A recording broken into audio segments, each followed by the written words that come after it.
कंस कृष्ण को मारने के लिए बेताब था, इसलिए उसने राक्षस पूतना को बुलाया। उसने पूतना को एक सुंदर युवती का रूप धारण करने और पिछले 10 दिनों में पैदा हुए गोकुल के सभी बच्चों को मारने के लिए कहा। पूतना ने कृष्ण के गांव में प्रवेश किया। जब उसने सभी को यशोदा के नवजात शिशु के बारे में बात करते हुए सुना, तो पूतना को तुरंत पता चल गया कि यह वह बच्चा है जिसे उसे खत्म करना है। यशोदा का ध्यान भंग करते हुए उसने कृष्ण को अपने विषयुक्त निप्पल से दूध पिलाया। विष ने उसे कुछ नहीं किया, लेकिन पूतना मर गई। लटका दिया ताकि कृष्ण उस तक न पहुंच सके। कृष्ण और उनके मित्र आसानी से हार मानने वाले नहीं थे। उन्होंने इसका समाधान निकाला। अगली बार जब उन्होंने मक्खन चुराने गए, तो कृष्ण ने अपने दोस्तों को एक मानव पिरामिड बनाया। वह ऊपर चढ़ गए और मक्खन के कलश को तोड़ दिया। सिर्फ मक्खन चोरी नहीं, एक बार गोपियों को एक अद्भुत सीख देने के लिए गोपियों के वस्त्र भी चुराए थे।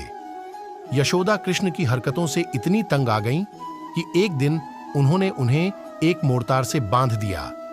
अपने आप को मुक्त करने के लिए कृष्ण अपने आंगन में 2 पेड़ों पर रेंग गए। फिर वह पेड़ों के बीच के मार्ग से रेंगने के लिए आगे बढ़ा। मोर्तार गैप में फंस गया। इसका फायदा उठाकर कृष्ण ने अपनी पूरी ताकत से रस्सी खींच ली। पेड़ दुर्घटनाग्रस्त हो गए और 2 देवता नलकुवर और मणिग्रीव प्रकट हुए। कृष्ण ने उन्हें उनके श्राप से मुक्त किया था। एक बार जब कृष्ण खेल रहे थे, बाल कृष्ण ने उनके मुंह में मुट्ठी भर मिट्टी भर दी।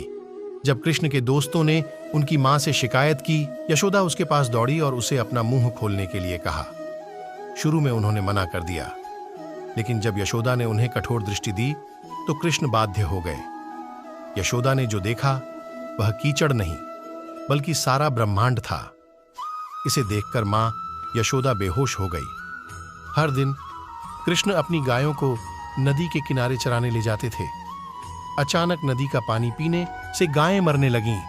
अपनी दिव्य शक्ति से कृष्ण ने महसूस किया कि 10 सिर वाला नाग कालिया अपने विष से पानी में जहर घोल रहा था। कृष्ण ने कालिया का सामना किया और उसे रुकने के लिए कहा, लेकिन जिद्दी नाग ने मना कर दिया।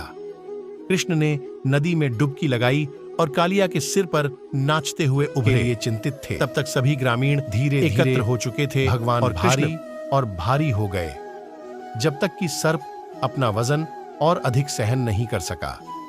कालिया की पत्नियों ने कृष्ण से रुकने की विनती की और वे नदी छोड़कर चले गए और कभी वापस न आने के वादा किया। एक दिन एक विशाल बैल वृंदावन आया और ग्रामीणों पर हमला करने लगा। किसी को नहीं पता था कि यह कहां से आया है। सभी अपनी जान बचाने के लिए इधर उधर भागने लगे।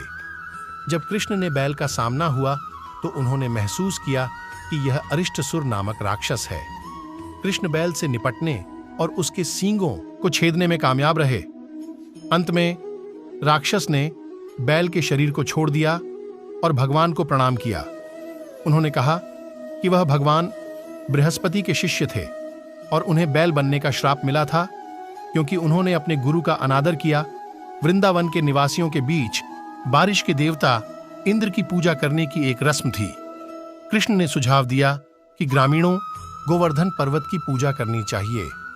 वे मान गए और पर्वत की पूजा करने लगे। इससे इंद्र बहुत क्रोधित हुए और उन्होंने अपने बारिश के बादलों को गांव पर छोड़ दिया।